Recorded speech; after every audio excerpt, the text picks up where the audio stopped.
Selamat berjumpa lagi rekan-rekan yang dikasihi Tuhan Yesus Kristus. Kita akan kembali belajar bersama-sama dari pelajaran kita yang ketujuh yang berjudul Jangan Menyimpang dari Kehendak Tuhan.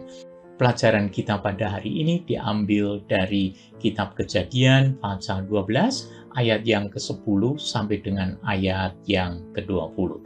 Sebelum itu mari kita akan mohon pertolongan Tuhan untuk memasuki seluruh pelajaran kita hari ini.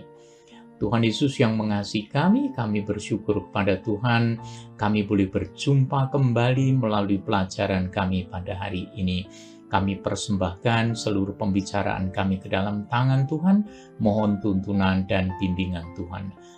Di dalam segala perkara Tuhan, nama Tuhan diagungkan di tengah-tengah kami. Terima kasih Tuhan Yesus. Amin. Saudara sekalian, kita akan langsung masuk dalam pelajaran kita pada hari ini berkenaan jangan menyimpang dari kehendak Tuhan. Ayat kencana kita diambil dari Mazmur pasal 139 ayat yang ke-23 dan ayat yang ke-24. Selidikilah aku ya Allah dan kenal hatiku, ujilah aku dan kenalah pikiran-pikiranku. Lihatlah, apakah jalanku serong, dan tuntunlah aku di jalan yang kekal.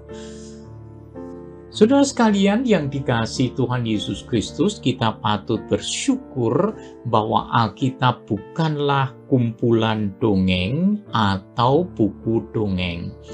Tokoh-tokoh utama yang kehidupannya dikisahkan dalam Alkitab diperlihatkanlah di sana dengan jujur, tidak saja sisi baiknya, tetapi juga sisi buruknya.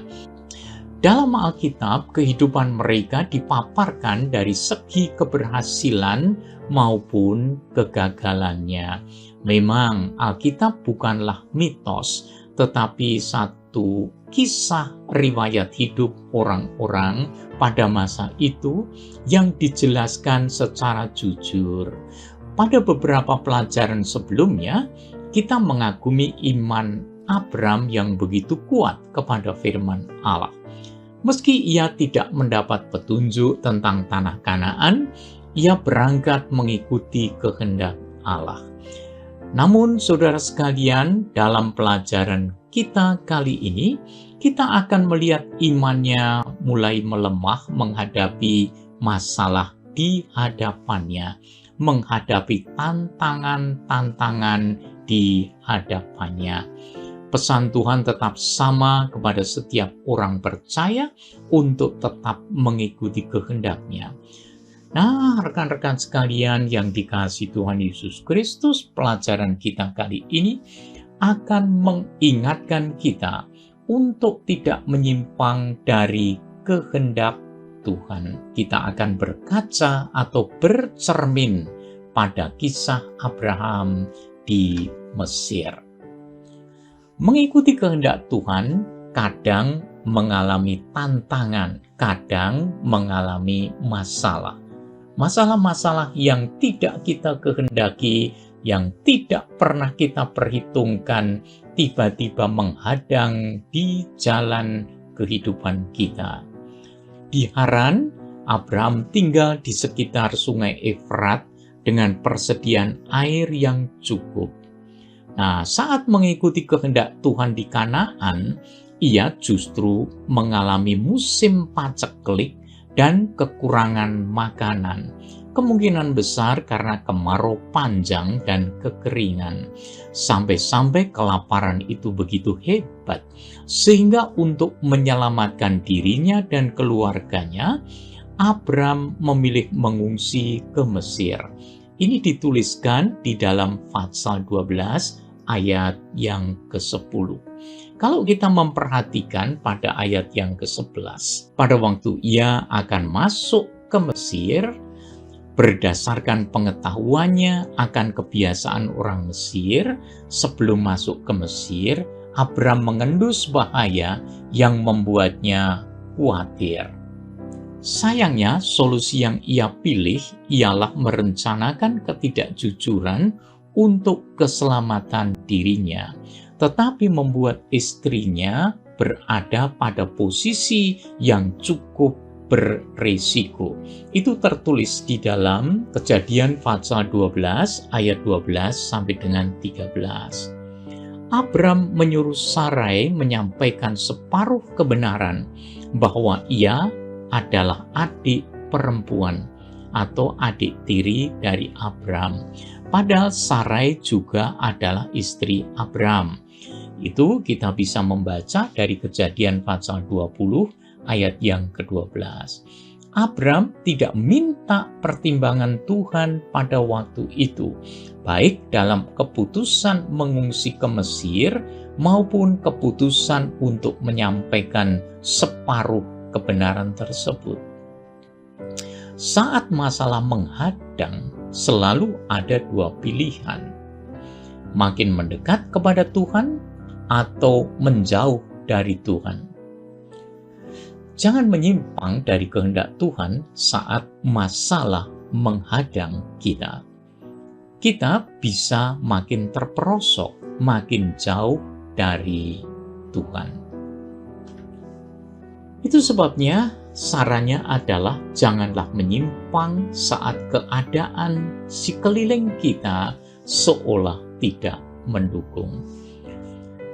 Di dalam kehidupan Abram, kita melihat bahwa keadaan makin parah karena yang terjadi adalah seperti dugaan Abram sebelumnya. Orang Mesir melihat Sarai yang berusia sudah di atas 65 tahun itu sangat cantik. Pujian orang Mesir atas kecantikan Sarai mendorong Firaun membawa Sarai ke istana. Saudara sekalian, yang disebut dengan istana di sini, itu di dalam bahasa Inggris adalah harem. Biasanya itu adalah tempat khusus atau istana khusus untuk istri, calon istri, gundik-gundik, ataupun calon gundik-gundik raja. Nah, seperti rencananya, Abram selamat memang, bahkan mendapat bonus kekayaan karena Firaun, Raja Mesir, menginginkan Sarai menjadi istrinya. Mungkin Abram berpikir, wah, solusiku mendapat lampu hijau dari Tuhan. Segala sesuatunya kelihatannya berjalan lancar, namun hal itu bukanlah jaminan bahwa kita sedang berada dalam kehendak Tuhan. Solusi masalah yang kita pilih harus dihadapkan dengan firman Tuhan.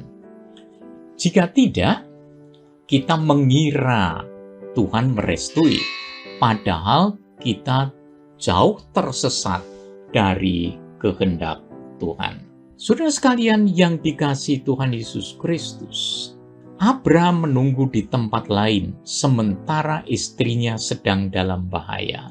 Dapatkah kita membayangkan yang dipikirkan Abram?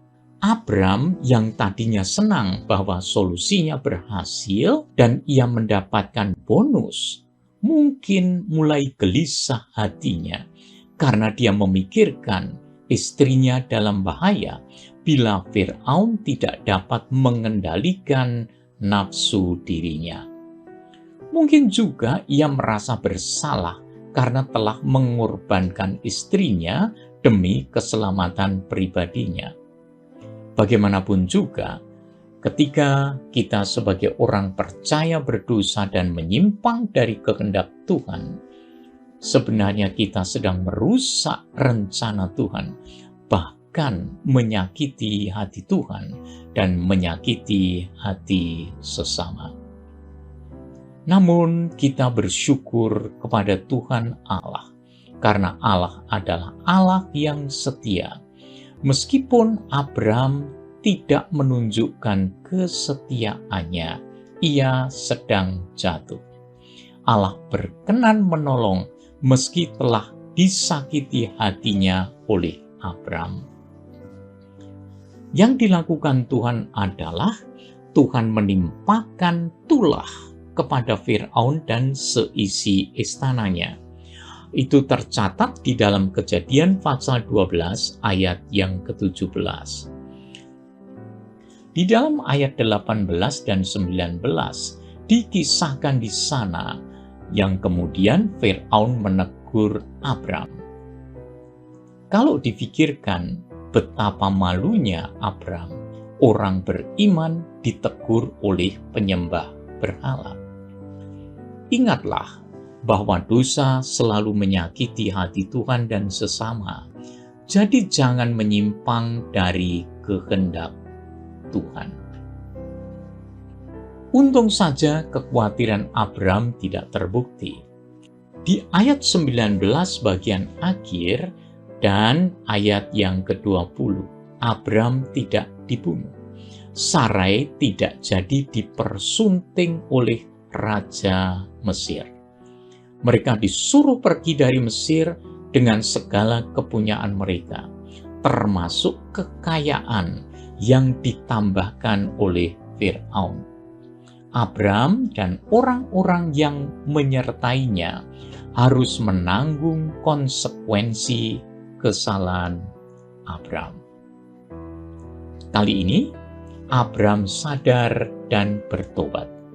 Ia tidak menyimpang lagi dari kehendak Tuhan, meski harus diusir dari Mesir.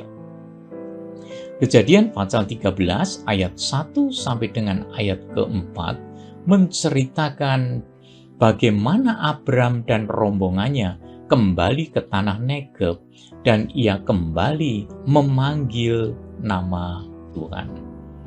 Saudara sekalian yang dikasihi Tuhan, jika oleh karena kesalahan kita ada akibat yang harus ditanggung, jalanilah tanpa melakukan kesalahan-kesalahan yang baru. Allah akan mendampingi kita untuk menanggung semuanya itu. Jangan lupa, Ia adalah Allah yang setia. Kesimpulannya, Tuhan ingin kita tidak menyimpang dari kehendak-Nya dan kita dapat belajar dari pengalaman hidup Abraham. Kita tidak harus melakukan kesalahan untuk dapat belajar prinsip yang Tuhan ajarkan kepada kita. Tuhan ingin kita tidak menyimpang dari kehendak-Nya. Menyimpang dari kehendak Tuhan dapat merusak rencana Tuhan atas hidup kita dan membuat kita kehilangan damai sejahtera, bahkan akan merusak kesaksian kita kepada dunia, menyakiti hati sesama kita, dan terutama menyakiti hati Tuhan. Oleh karena itu, saudara sekalian yang dikasihi Tuhan, marilah kita berusaha untuk tetap berjalan dalam kehendak Tuhan. Meskipun ada banyak tantangan, mungkin masalah-masalah menghadang di depan kita. Namun, marilah kita tetap mengikuti kehendak Tuhan yang telah Tuhan tetapkan bagi kita sekalian. Penerapannya, apakah saudara dan saya sedang menyimpang dari kehendak Tuhan? Jika ya, marilah kita jujur kepada Tuhan. Ingat 1 Yohanes pasal 1 ayat yang ke-9, supaya kita mengaku dosa di hadapan Tuhan, dan karena Allah itu setia dan adil, Ia akan mengampuni segala dosa kita dan menyucikan kita dari segala kejahatan. Jika jawaban kita adalah ya, mari kita ceritakan juga kepada pasangan kita atau orang yang kita percayai untuk menjaga kerahasiaannya dan menolong kita kembali kepada kehendak Tuhan. Dan sesudah itu, saudara sekalian, marilah kita mengambil komitmen, marilah kita bertekad untuk tidak menyimpang menyimpang dari kehendak Tuhan lagi. Dan marilah kita wujudkan komitmen kita itu di dalam langkah-langkah hidup kita sekalian. Terima kasih untuk kesediaan saudara mengikuti pelajaran kita pada hari ini. Kiranya Tuhan memberkati kita sekalian dan kita semakin kokoh pada panggilan kita bersama. Saudara sekalian, mari kita berdoa dan mohon pertolongan Tuhan supaya kita tetap setia dan tetap teguh pada panggilan yang telah Tuhan anugerahkan kepada kita masing-masing. Tuhan Yesus yang mengasihi kami bersyukur untuk hari ini atas kebaikan Tuhan.